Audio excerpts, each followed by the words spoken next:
Today is September 26th, and if you're here for Why You Should Care About Findability, a webinar with Cheryl Landis, you're in the right place. My name is Scott Abel, and I'll be your host for today's show. I run a company called the Content Wrangler. We have this great mailing list called the Insiders List that we hope that you'll join to get members-only content, invitations, and discounts at special events, and sneak peeks on products and tools. You can do that at our website, thecontentwrangler.com. Also, we'd like to thank our sponsor, Acrolinks. The Acrolinks software platform helps the world's greatest brands create amazing content on brand, on target, at scale every time. Acrolinks is the only software platform that can actually read your content and guide writers to make it better. That's why companies like Adobe, Facebook, Google, IBM, and many more use Acrolinks to create content that's more engaging, enjoyable, and impactful. You can learn more about Acrolinks at acrolinks.com. That's acrolinx.com. We'll be giving away 5 copies of The Author Experience, one of our 7 books in our series of 12 books for XML Press and the Content Wrangler Content Strategy Series. At the end of the show, we'll announce the winners. A few housekeeping items. To ask a question, you can use the questions button on your webinar viewing panel to leave a text-based question that I will prioritize at the end of the show and ask Cheryl any questions I can based on the time allowed. We don't have any polling questions today, so you don't have to worry about that, but we would like you to rate the presenter. So on the way out the door, if you would leave a rate using the Rate This button on your viewing panel, if you would leave a 1 to 5-star rating about the quality that Cheryl's presentation was today, 1 being low quality, 5 being high, that would be great. We'd really appreciate it. I know Cheryl would appreciate the feedback as well. We've got a few attachments and links on the attachments section of your webinar viewing panel. You can get a copy of this PowerPoint presentation, a PDF document on findability, and also a link to Cheryl's website and to Acrolinks' website, our sponsor.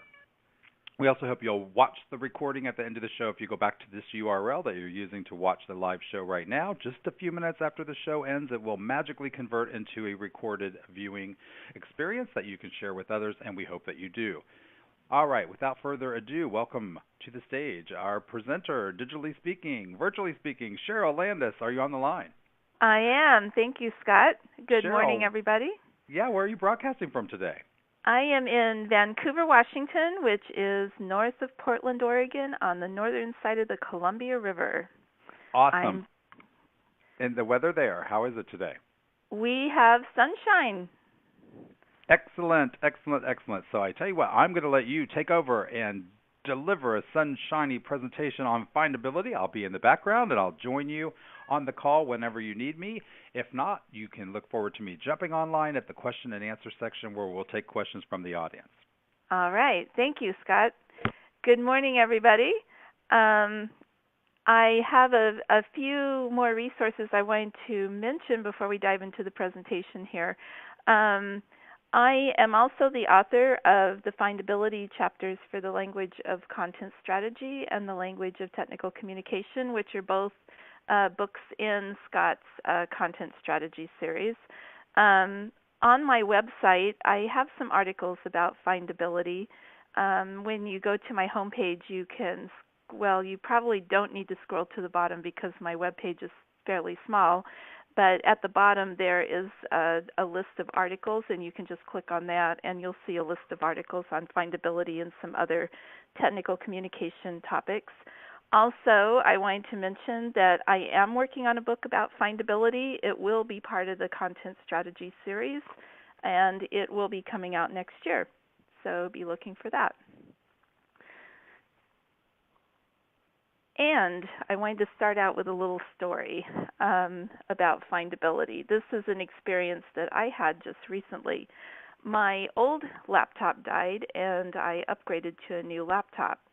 In the process, of course, I'm having to install all the software that I had on my old laptop.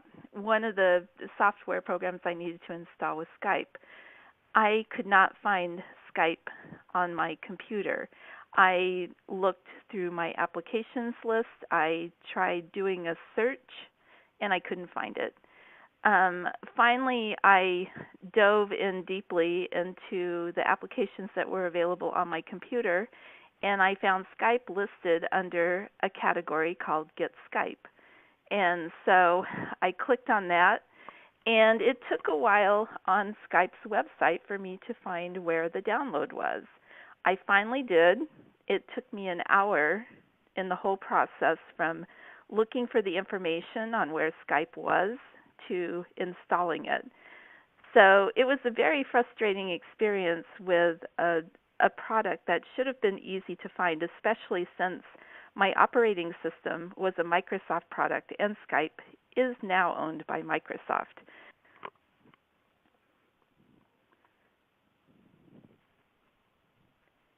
And this is a frustration with all of us.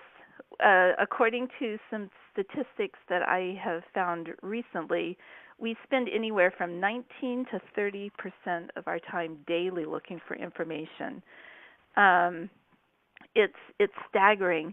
Some of these statistics in the U.S. and the United Kingdom, workers can spend as much as 25 minutes finding one document.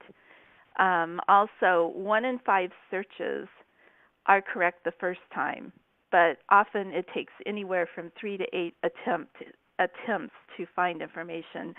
And I have also read some other information where most people will give up after 2, maybe 3 times, but a lot of people will not go further than that. So it's a huge problem that we're facing here. And the percentage, unfortunately, is rising. There was a research study done by Outsell. This was done in 2013, but I really do believe these statistics are probably still true. They did some research on how much time it took engineers to find information. They found that since 2002, there was a 13% rise in engineers' times to find information. They found the 2 main reasons for that is that, of course, more information is available, and a lot of that is because we have easy access to information on the Internet, and everyone is pushing more information out there. The other reason that Outsell found is that it takes extra searches to find different types of information. So, for example, in the case of these engineers that they were studying, the engineers, when they're working on a project, they have to find information about standards in the industry related to whatever it is they're working on, whatever type of industrial standards there are, what type of safety standards there are. Those are usually located in different locations, so they have to figure out where that is and go look for the specific information. There might be formulas they need to look up. So those are probably somewhere else. And then there's internal knowledge related to something that they need to know at their company, or if they're a consultant, they need to find out information about a particular area for their clients, and they have to figure out where that is.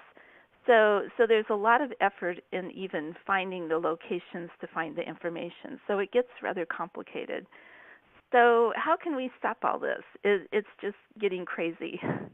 The best way to do that is to improve our findability. This is the definition that I have come up with findability. It's the ability to actually discover and retrieve the information that you're looking for, that you're seeking. And this is the combination of good findability. Findability is not all about search. It's also about your navigation.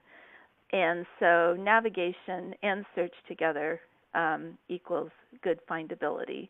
We will be diving into more on this in this presentation, and I will be talking about some other aspects of findability that we need to keep in mind. So navigation, what is navigation? Navigation is how we move around in content, and there's several different ways we do that. Some of these also vary by how we're looking at the content, whether it's online or in print or something else. If we're online, we have several different options. We have buttons, we have menus, there's links. Sometimes there's tabs. It depends on how the interface is set up. Sometimes we have table of contents. We also have table of contents in print material. And there's also indexes, which are more common in print material these days than online. Search is actually looking for specific content by putting your query into a search engine, and the results are typically displayed from the most to the least relevant based on the search engine's algorithms on the terms that you have entered. So, how do you design effective navigation? Is the design for print or online? There is a tendency, even though we are in more of an online world these days, we still tend to think print-centric. We do have to stop this thinking and figure out how people are going to be effectively looking for our content online if we're publishing online. So some examples there, are the controls intuitive? If you have buttons, are the buttons clear on what people will be getting if they click on those buttons? Are the icons following the familiar user interface standards? If you're using a different type of icon that people are not familiar with, is there a way that people will understand what that is so that when they click on it, they know exactly where they're going to be going? Also, when a user goes somewhere, if they click on a control like a button or a link or something else, do they know where they're going? And is there a way that they can get back to where they were if they decide that where they went isn't what they need? And can they retrace their steps? This is something that happens to me a lot. I will be doing some research on something, and then I want to go back because I find that I get on a path that maybe I'm getting off track, but then I find something in the middle of my path where, oh, maybe this will be good for what I'm doing, and there's a lot of times I can't get back to that point. So it really helps if we can be able to retrace our steps when we're looking for information or needing to review what we've looked at previously. And are links meaningful? Something that we've all seen at some point in our web navigation and searches, or even online help or other types of online content, we will get the link that says click here, but we don't know what happens when we click here. We don't know where we're going. We don't know what that link is. We don't know if it really is going to help us in our quest to find whatever information we're looking for. So we want to make sure that those links have some words that clearly define where people are going. And improving search. The search interface needs to be intuitive. One of the interfaces that I really loved was on LinkedIn. This has changed a little bit over the last year or so, but there was a time where if I were on my connections page, I could just search my connections, and it was very clear from the search field on the LinkedIn page that that's what I would be searching. There would be some text in the search field that would say something to the effect of search for connections. If I went to the job page, that would change, so I would be searching for jobs, and I wouldn't be searching for anything else on LinkedIn's site. I just noticed last week when I was doing some research on LinkedIn that this has changed a little bit now. I can type in a keyword, and what I typically get is like a generic search results no matter what page I'm on. But then on the left-hand side, there's the categories for the different pages like jobs, connections. I can click on one of those links, and then my search results change specific to the category that I clicked on. So, for example, what I was doing last week I was looking at some job information on LinkedIn. So I did my search and got the generic results, and then I clicked on the jobs link in the category list on the left-hand side of my page, and then the job results showed up instantly on the right-hand side. So knowing where you're searching is very important. Also, do you get useful, relevant results when you enter a search term? And there's ways behind the scenes that we can help with this. Having metadata and having accurate metadata makes a difference, and a lot of times this is overlooked. I could do a completely separate presentation on metadata. It's a little difficult to talk about it in half an hour in detail, but just be aware that this is very important to help make your search results more relevant and to get those search results closer to the top of the list when people are looking for information. Also, keywords are very important, and there's lately, as I'm saying, within the last couple of years or so, I have been reading more articles where the writers have been saying keywords are less relevant, but they're actually not. They're still very important. Some of the interfaces have changed on how you set up your keywords, so it's really important to make sure that you have any keywords that you anticipate your users might look up information with in your content, if at all possible, or figure out a way to incorporate those keywords so that if the users are looking up information with a term that may be different than the one that the main term that you have, that you use for this content, at least those results will show up. And I have an example here of what I'm talking about with the keywords. So this, obviously, it's a bird. I came up with this idea from some projects that I've done in the past on indexing clip art. There are people that actually do this. And in this particular case, it was a 2-year project. I was indexing 50,000 images in this collection. And we had different types of categories to classify each image. We also had to come up with various keywords. You know, how many different ways would people look for this bird? And so, of course, it's a bird, so that would be one keyword. This bird, it could be a crow. People might look up crow. They might use raven. They could use blackbird. There might be other types of birds. Maybe they would look up starlings. There could be some other types of birds that they would look up. For categories, some of the categories we had in our list, which there were animals, there was nature, and there was another one that I also used, which might sound kind of bizarre, which was called household. And the reason I used household for this particular image is because this category, when we defined our categories, household also included yards. You know, what is in a yard? Well, somebody might have a bird feeder in the yard, so a bird is going to come to the bird feeder. So it's really a stretch in that case, but it's a possible way that someone could look up a bird. So I went ahead and put the bird in that category.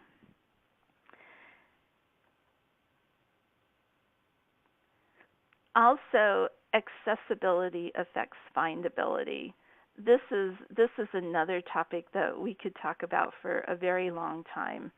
But the point that I want to make here is, are there alternatives for users with disabilities to consume your content?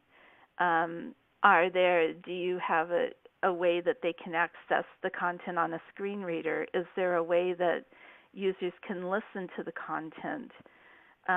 You have to think about those things as well when users are consuming your content online, because if people with disabilities can't access your content, they can't use it.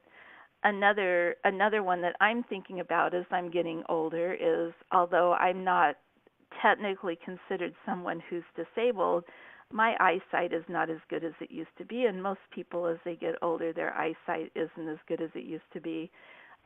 Is the text large enough for people to read in general? Is there ways that they can adjust it? So those are things that we also need to think about, because if it's hard for people to actually access your information in any way, or read it, see it, hear it, whatever it may be, that's going to make it more difficult for them to use, or they might not be able to use it at all. Also, content clarity affects findability. If you have content that people can find, but then they read it and they can't understand it, or they listen to it and can't understand it, they won't be able to find what they need. And it's very frustrating. So in the case of that, they might go to a competitor's website, and if their content is understandable, then the users might buy their product instead of yours, even though your product might be better than theirs. So making sure that your content is clear, concise, understandable, easy to read, it's very important to findability. And also, let me go back. I also wanted to mention one more thing about content clarity. There are some companies, and Acrolinks is one of them, that have tools, as Scott mentioned earlier, that can actually help with content clarity. They have a really nice, Acrolinks has a really nice tool where you can make your terminology consistent. So it really helps when you're editing content to make sure that everything is clear and easy for people to read. So check that out. And then here are some tips on making content findable. Some of these are obvious to people in communications, but it's good to stress them again. Who is your audience? If we don't know who our audience is, how do we know whether we're making our content available to the correct audience? And what are their needs? Do you know that? Which devices are your readers using? Are they using mobile devices? Are they using tablets, computers? Are they still printing information out and reading it? It helps to know this to be able to design your content so it's easier to find. And what are the interface limitations of those devices? That makes a huge difference. And what types of content do your readers want to find? Also, how many terms can you include to help your readers find the same content? This is another area that would be a big discussion or a big presentation as well, or longer presentation. Everybody has different types of vocabulary. People who come from even different parts of the United States have different types of vernaculars. One minor example, when I lived in the Northeast for a while. I moved from Seattle to New York City, and I lived there for about a year and a half. In Seattle, when we go to the grocery store and we want something to put our groceries in, we call it a sack. In New York, we call it a bag. So when I went to New York and I first went to the grocery store and I would ask for a sack, everybody would look at me like I was from another planet. It's like, oh, and then I finally figured out what was going on. And there's other subtle differences, like, for example, in Seattle, we call a cab. In New York, we call a taxi or hail a taxi. So there's differences like that in different parts of the country. Also, there's cultural differences around the world. So if we are delivering content to people in different countries, we have to be aware of those cultural differences and how terminology affects that because that's also going to affect the findability of the content. Also, how will your content be used in the future? This is becoming more and more important as we're delivering on different types of devices and interfaces are changing constantly. We have to be able to plan ahead before we even start developing our content to figure out how is it going to be delivered now, but what could the changes be in the future. And it's a challenge, but it's something that we do have to anticipate and be ready for. And also, how can readers understand the content? If they don't understand the content, they're not going to use it. So in summary, well-designed wayfinding or findability helps us discover and retrieve the content that we need, and we'll also remember where to find it if we need it again. Poorly designed wayfinding, it hinders our ability to find content, and so it wastes a lot of time, and it's very frustrating if we can't find what we need. Clearly crafted content does improve findability, and as communicators, we can certainly be advocates for our users and help improve findability. And to end here, I want to leave this quote with you. Findability precedes usability. So essentially, you can't use what you can't find, and that's very important. So thank you so much for your time, and it looks like we have a lot of questions coming in. So I will turn it back to Scott. My contact information is here on the screen, and as Scott said, that he has also included that with the references on Bright Talk today. So go ahead, Scott. Excellent. All right. Short and sweet and to the point, and that gives us lots of time for questions. So let's start with some of them. What practices from indexing are you finding valuable tools that can be employed in a findability toolbox? Oh, wow. I could do a separate talk on that one. We might take you up on that offer. That's right. You might just do that, yes. There are a lot of different areas. Gosh, where do I start? Just in general, the main principle of indexing is finding different ways that people will look up the same information. And that's also an aspect of findability. How many different ways will people be finding your information? So I think that's the biggest one. In indexing, with the example of the crow or the bird that I was showing, that process is exactly what I go through when I'm actually indexing a book. If I find some information in the book that looks like it's important, looks like information that people will be looking up, I'm going through those. I don't like to really say word games, but basically it is. What kinds of words will people be using to look up that same information? So I'm employing the same type of process with findability as I am with indexing. Hopefully that helps. Yes, it does. What principles and practices from indexing are not as relevant as they might have been in the print world to the online world? One of the big challenges is the layout of an index in the online world. And it's because that there's interface limitations online. So in a lot of cases, well, here's an example from my experience recently. I started a new travel blog. One of my niches is travel writing.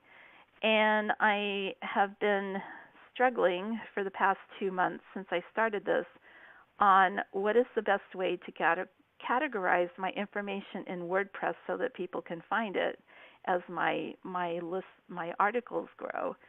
And at first I was talking to my web designer, I will just create a page with an index. But then it was last week I actually, for the first time, looked at my blog through my smartphone and realized that because the screen is so small, having a traditional index on my website is not going to work, because with the text wrap, it's going to be too confusing for people to figure out what is there. So now I've gone back to I think I'm going to have to use the categories feature in WordPress and just list content by country and state and possibly city. So now I'm still trying to sort out how I'm going to organize that so that it makes sense to the user. Right now I just have my articles listed by month. And so I think that's probably the best example I can come up with on one of the limitations. Does that help? Yes, it does. And could you, just because we have one or two people who apparently are having difficulty hearing me, whenever I ask you a question, if you'd repeat the question back, they can hear you better on the line. So, okay, sure. Let's do that. All right. So, next question. Where do we start to learn more about findability? Where is a good starting point? Oh, wow. I am learning as I go along. Some of the older information online about findability that I have found has focused primarily on search, and that's why I was mentioning early in my presentation, findability is not just about search. I do have a list of resources, and so I can provide that to Scott to add to this Bright Talk link. Perfect. We can do that. All right. So here's another question. If you'll repeat it as well for the audience, that would be great. When you were trying to download Skype, the viewer would like to know, were they trying to sell you something along the way, or could you even tell? Oh, okay. So the question is, when I was trying to download Skype after I bought my new computer, was someone trying to sell me something? It seemed like the answer to that question was yes. And I think what happened was, after I clicked on that Get Skype link from my applications list in the, it's not really called Windows Explorer anymore. In Windows 10, I'm not sure what it's called. I just call it the applications list. But when I hit the landing page for Skype, I could not figure out where I was supposed to go to get the download. All I saw was information that sort of looked like that maybe they wanted me to subscribe. But what I was reading didn't even answer that question. And so I just started digging around to try to find it. And I had to get it because I was going to have some meetings with a client overseas in a couple of days, and I needed to install it so I could communicate with her. So I really think that they were trying to sell me something, but it wasn't really clear what it was unless it was a subscription. Would your driver have been different if you didn't believe that Skype was required? In other words, if there was an easy alternative to Skype, would you have went through the drama if you didn't have a half hour? No, I wouldn't have. If I knew I didn't need that and I hit that landing page, the home page of Skype, and I saw the information I saw, I would have just said, forget it. I'm not spending any more time on this, and I would have gone to the other method. Okay, perfect. That's reasonable and makes a lot of sense. I think it also maps to all the different kinds of data that are out there about customers and prospects and how they search the web. Here's another question. Yeah. How do we start to define user needs without using psychic power, I guess I would add? It's tough. I mean, in the perfect world, we would go out and we would do user analysis and interview people and try to find out. Oh, I'm sorry. I need to back up. So I forgot to repeat the question. So the question is, how do we define user needs?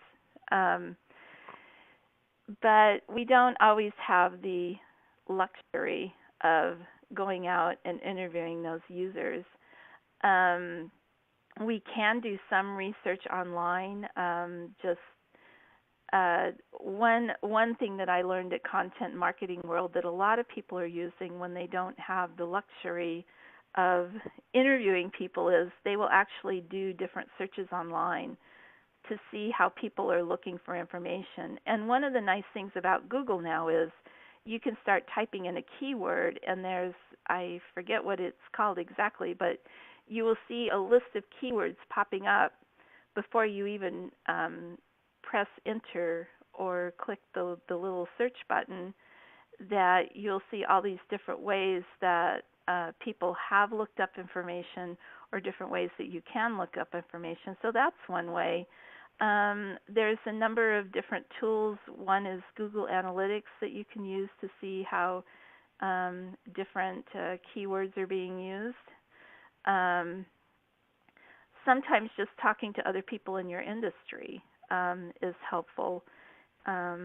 So there's other ways that way, just doing the manual sort of research, I guess. Great. So Abby Covert joined us the other day. She's an information architect with a huge following and is brilliant on the subject of information architecture, which touches on all kinds of things, including usability and terminology and structure and all those other things.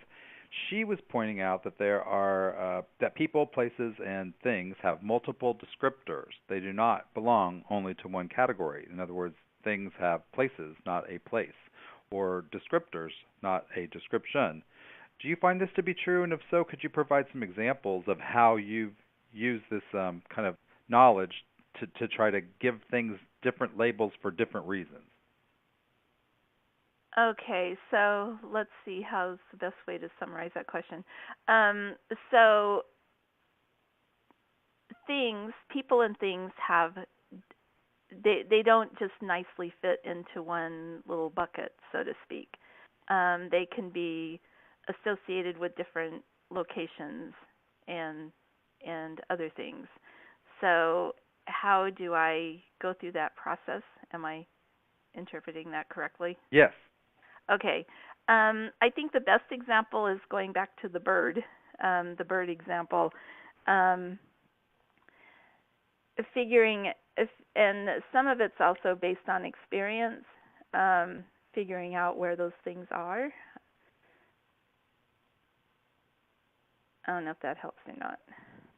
So I think what they were asking is, how do you, when you apply metadata to something, how do you decide what its aboutness is about? How do I decide? How do I decide what aboutness is about? Yeah, I mean, how do you decide what something is or is not? How, if they can belong to more than one category, what process do you go through? You know, when we're too close to our content, we tend to think we know exactly how people will look for it because, after all, that's how we do it. So how do you put yourself in the other person's shoes? How do we figure out what the other categories could be? How do we make content findable in more than one way? Okay. So how do we make content findable in more than one way? Wow.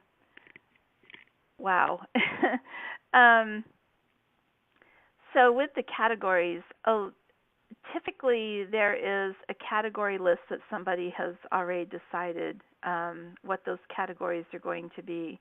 It can be based on research. It can be based on some other criteria that has been come up with from somewhere.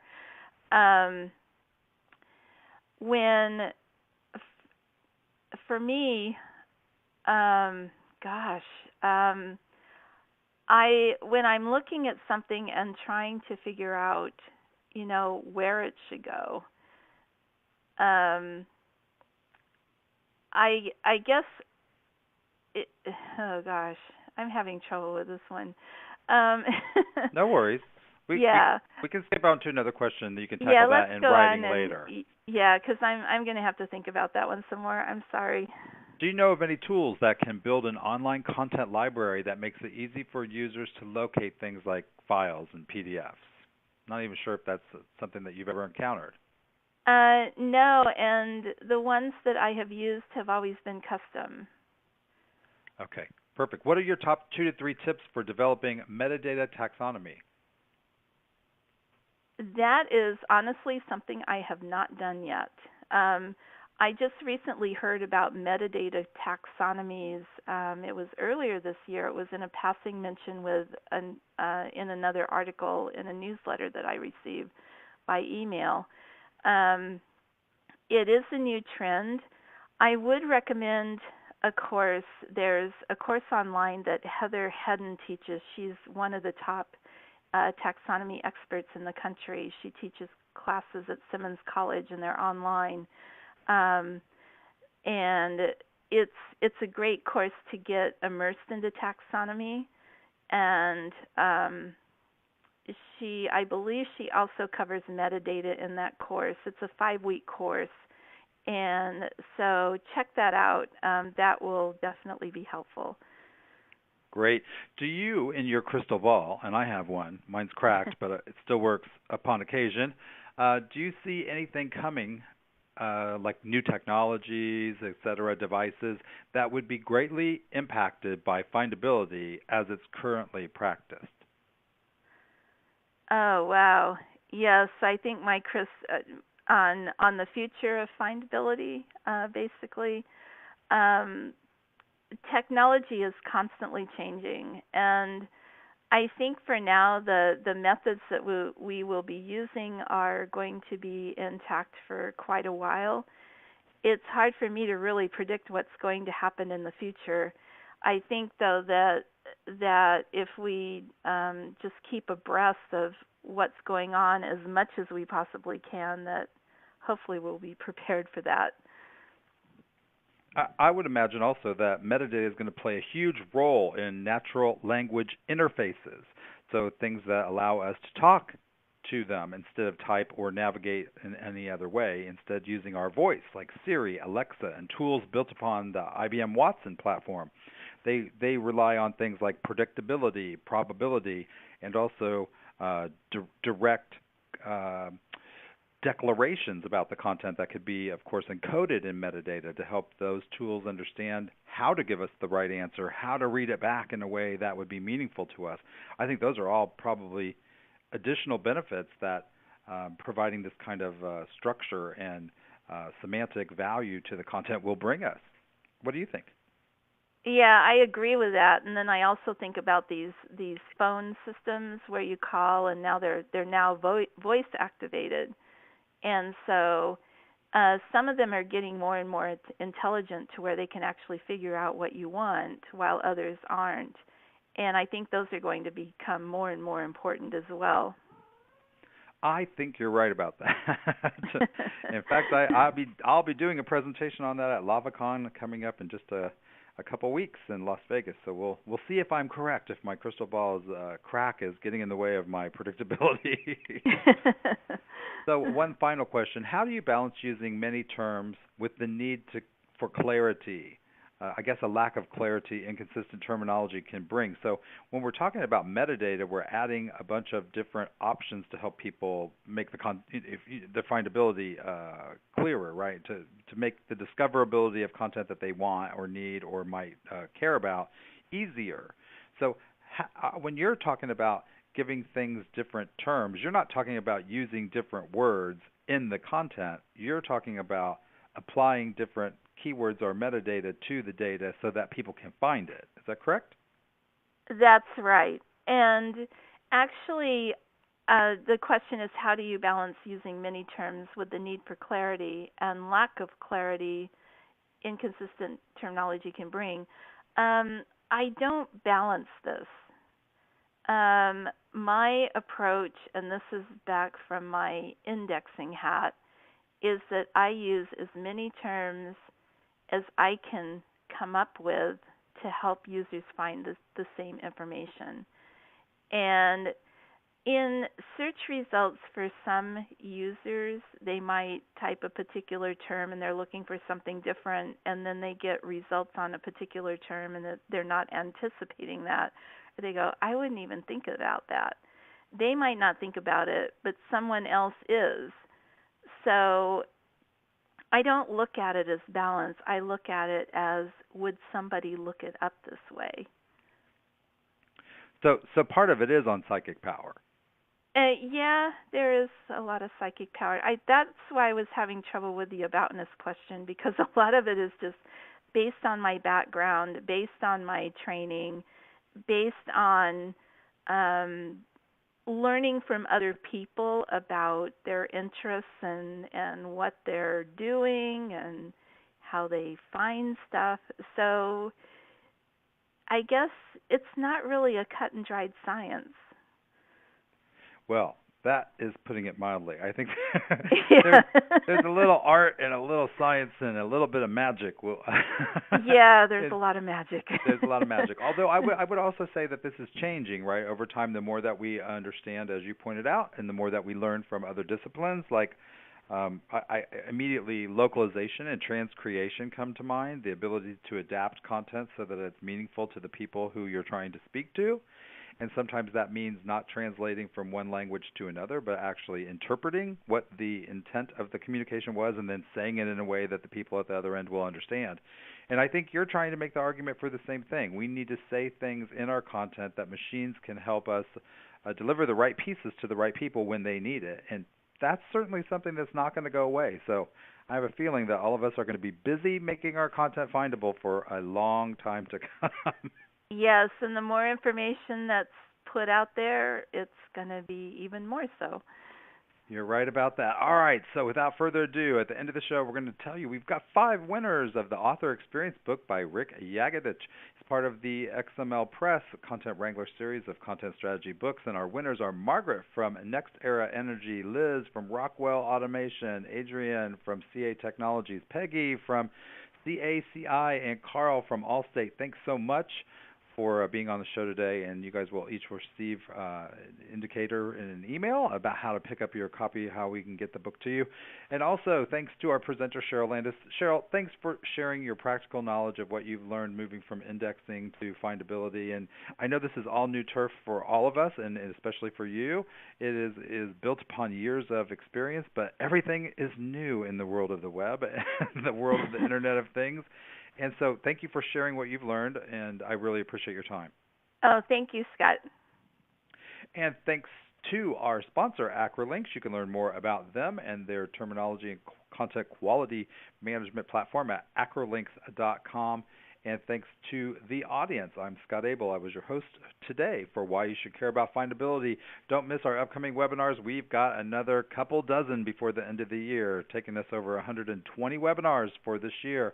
2017, we'll be doing even more. So if you've got ideas for topics or if you'd like to recommend an expert, please let us know.